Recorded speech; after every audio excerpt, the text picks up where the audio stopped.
রে বেলাল, এটা কেমন জুলুম? কতদিন হলো তোমার কণ্ঠের আজান শুনি না।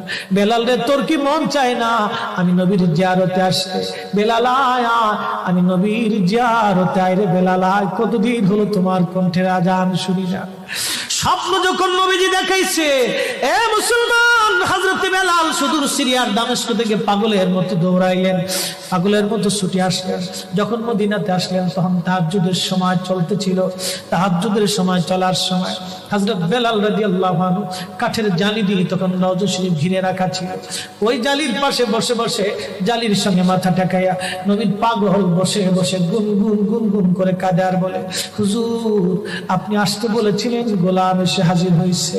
নবী গো, আজান দিতে বলেছেন, আমি আজান দিলে আপনি আগে নামাজে আসতেন, এখন আজান দিলে কি নবী আপনি নামাজে আসবেন?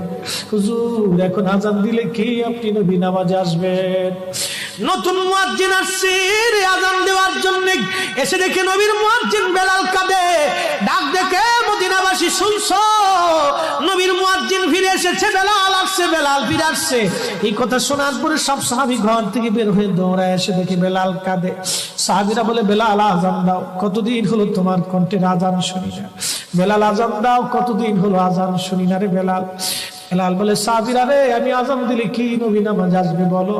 সালমান ফারসি রাদিয়াল্লাহু আনহু ডাক দেখে, সাহাবীরা আমাদের কথাই বেলাল আজান দিবে না, তোমরা যাও দেখো হাসান আর হুসাইন দুইজন ঘরের মধ্যে আছেন।